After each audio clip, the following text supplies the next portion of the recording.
It's 7 a.m. Your phone alarm goes off. You half open your eyes and turn it off.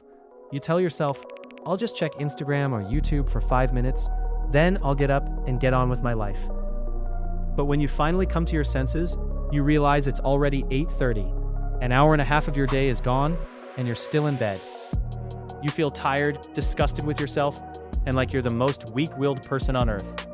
This is your repeated daily scenario, isn't it? By now, you've probably called yourself lazy or useless hundreds of times. But today I want to tell you a dark secret that nobody wants you to know. You are not lazy. You are not weak-willed. The truth is, your brain's operating system has been hacked by the smartest software engineers in the world. They've inserted malicious code into your mind to keep you exactly where you are, an obedient, exhausted, always online consumer. To understand how to escape this trap, we first need to know the enemy. An enemy with no horns or tail, but rather a simple chemical in your head called dopamine.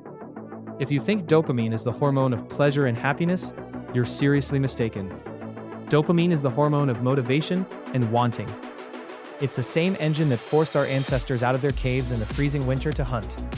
But in the modern world, that engine has been badly corrupted. Let me tell you about a strange scientific experiment. Scientists taught a monkey that whenever a red light turned on, if it pulled a lever, it would get a drop of sweet juice. At first, they thought the monkey's brain released dopamine when it drank the juice. But brain scans showed something crazy. The monkey's dopamine wasn't released when it got the juice. It peaked at the exact moment the red light turned on. The monkey's brain wasn't addicted to the reward. It was addicted to the anticipation of the reward. Now, what does that have to do with you? Your phone is that same red light. An Instagram notification, the sound of a text message, or even refreshing your YouTube page activates exactly the same mechanism in your brain. Big tech companies know this. They've turned your phone into a pocket-sized slot machine. Every time you scroll, your brain doesn't say, "Yay, a video." Your brain says, "Maybe the next video will be funnier. Maybe the next post will contain important news." That's cheap dopamine. Dopamine you get without any effort, the kind that paralyzes your brain's reward system. That's why reading 10 pages of a book feels like torture, because reading doesn't give you instant dopamine. But the most dangerous part of the story is this: the illusion of effort. A lot of the time, we don't even go to mindless entertainment. We go to success videos, business podcasts, or programming tutorials. We spend hours watching videos about how to get rich or how to plan our lives. Our brain gets fooled by these videos. It gives us the same amount of dopamine as if we had actually done the work.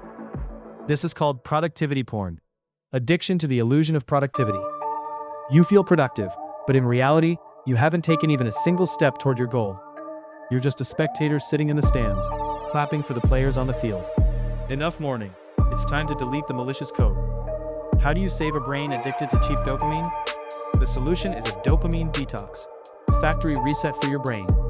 You have to make your brain hungry.